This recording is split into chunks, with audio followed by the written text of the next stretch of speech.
Hello, welcome to this video on personal development. My personal mission is to empower people to become a better version of themselves. My name is Jesse and my wife Diana. Today we are going to be talking about something that is very important for all of us, and that is the aspect of time management. Oftentimes there has been this saying of African time, and I think to a great degree that is what has kept Africa behind, because time is international. Whether you're in Africa, Europe or America, it is time, it is international. But when you have the mindset that we are in this part of the world where things move a little bit slower so we can take our time, the world will leave us behind. So until we change our mindsets on time, we shall begin to tap bigger opportunities in the world. Then, when I met you, you were this girl who... tell us a bit about your concept of time. How have you always been like that? What triggered the change? Well, I think for me it's my personality. My personality is just this strict, organized person. Yeah. So I think that's why I was always time conscious. I can't remember a time like this is when I became time conscious. I think I've always been. Yeah. Okay. And then also just the principle of, if we said we will meet at 8, then it will be 8. Yes. It cannot be 8:30 unless we say 8:30. Okay. So just, I think personality. Personality. Yeah. I think there are some people who get a rude awakening. Maybe you arrive for a job interview late and they just tell you it's over, done, just go back. Yeah. And maybe for you, that is the day you woke up and realized, my goodness, this is serious. Yeah. Or for another one, it could be that they missed a flight. Yeah. They missed a flight and the plane went empty, and then they say to get on the next flight you have to pay. So there are certain things that wake us up to the realities of managing, keeping and being conscious of time. What woke you up? What woke? Because I remember when we were dating. Yes. I will never forget the time that you came. We said we would meet at 7, and Yes. I think you came at 7:20. Yes. And you came happy. Like no more. Like nothing was wrong. And Yes. for me, I felt like, what? So what changed? What changed? I think for me, what changed from that moment on, what changed was my association.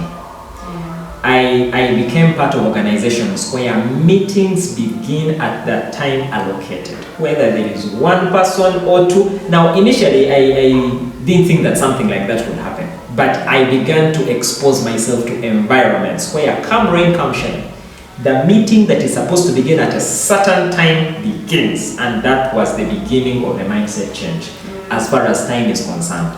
But I also began to appreciate that whenever I would interface with people from other continents, specifically Europe and America, I noticed that they had a certain way they handle time. When it is time for something, regardless of what is happening, it is time for that thing. So I began to slowly adopt a new change, and that's how I became conscious of time. Yeah. I think for me now, even more, as I grow older, I realize that the time which has gone can never be recovered. Yes. Like I will never be 25 again. So like that time is gone. So if I don't make the use of the time that I'm in now, then 5 years from now, I will not have it, and I will regret what I was not able to do that time that I can't do now. So that is so true. Time can never be recovered. Even like with kids, like they will only be 2 years old now. 2 years from now, that time is gone and it can't be recovered. So I have to make the most of that time I have now. That's true. What I pick from there is approach life with a sense of urgency. Don't think you will always be here. Don't think you'll always be here. It can be yourself in terms of the fact that, yes, you may be young or whatever age you are at right now, you'll never be that age again. So while you're here, maximize the opportunity that you have. I had a friend who, at the age of 23, had big dreams, but sadly, he passed away in a motor accident. If you asked that young man, he would probably have told you, I have the rest of my life to live. I have my life. He was only 23 years. He was a student on campus. but he passed away at a very tender age. So not taking life for granted and thinking you can squander your time, after all you still have the time. Hey, you don't know how much time you have left. I mean, the other day, just before we went to bed, Diana was scrolling through her phone and she tells me, you know what? Bob Proctor has died. I said, what? I had just attended his event a month before. The man was upbeat, strong, energetic, much as he was old, of course. But out of nowhere, he goes, you know? So it makes me realize that what Diana said is very true. Approach life with a sense of urgency. Don't think you will always be here. Make life count while you still have it. Yeah. So Diana, what has worked for you in terms of being time conscious? What are some of the things you would advise somebody out there to cultivate in their life to also become conscious of time? Maybe it is a struggle for somebody. Maybe they are where I was, or where you once, you know, where you have met a number of people struggling with it. How would you advise somebody?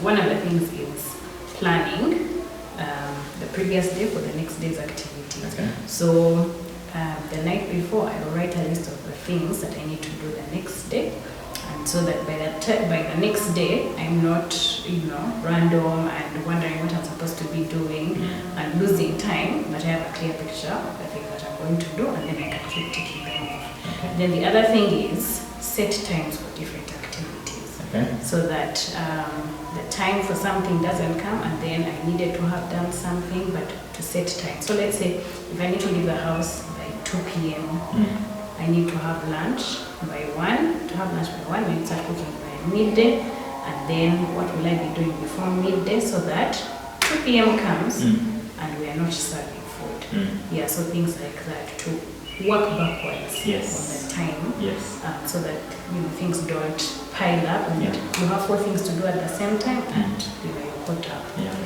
So planning, take some time to forecast what is going to happen, and then be realistic in the planning. If you say I'm going to leave home at 8 a.m.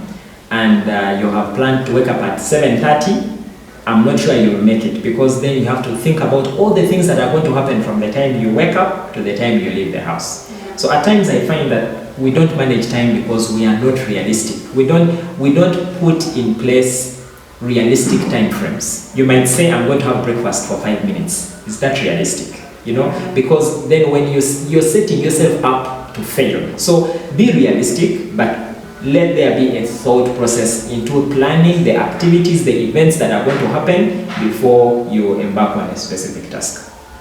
Something else that has worked for me. During having planned, now you are at the execution stage, you're now implementing, you're doing something, keep your eyes on the clock. Keep your eyes on the clock. If you're into sports, you will know that the clock is counting from the time the referee blows the whistle that the game has started. The eyes are on the clock. You know that we are now in the 30th minute. You know that we are now on the 40th minute, and at 45 minutes we are going into halftime. We are back. It's now the 80th minute. It's now the 90th minute. The game is about to end. You have to keep your eyes on the clock. So you imagine that players were just on the pitch playing, and all of a sudden they just see the whistle blowing and they're thinking, really?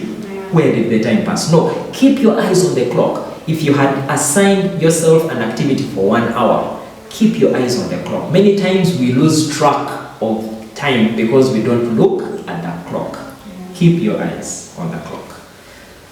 The other thing that has also worked for me is self-discipline, and we can talk about this at a later stage, but you could have the plan. Yes, you say, I have the clock, I'm going to keep looking at it, but when the activity comes, you are just carried away by the emotion, and you just keep on going and going and going.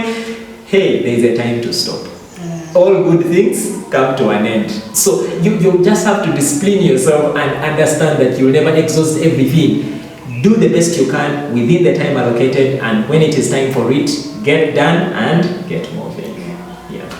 And I think also to give yourself some buffer.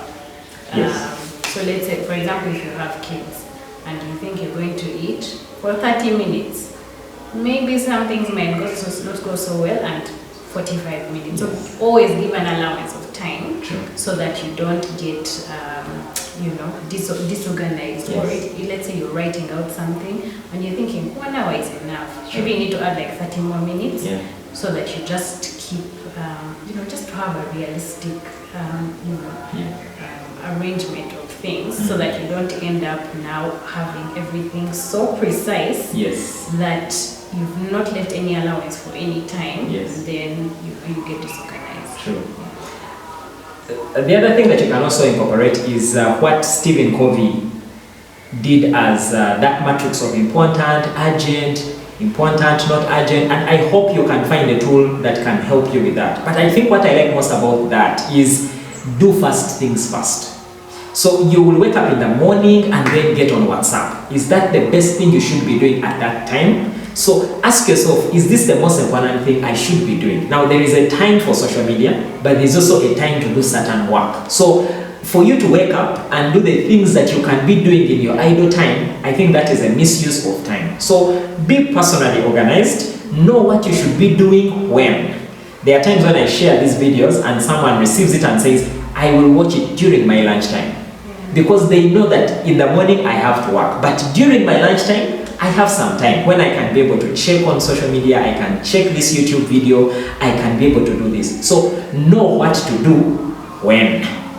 Know what to do when. There is a time for everything. So be personally organized, identify the things that are important and do them first. Don't put away things that should be done when they have to be done.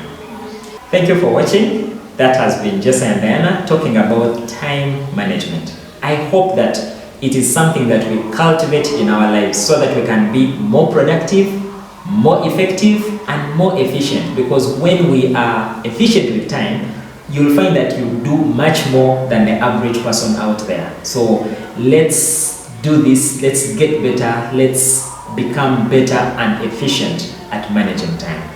Thank you for watching. Subscribe to my YouTube channel, where you'll continually get content that will empower you to become a better version of yourself. Thank you.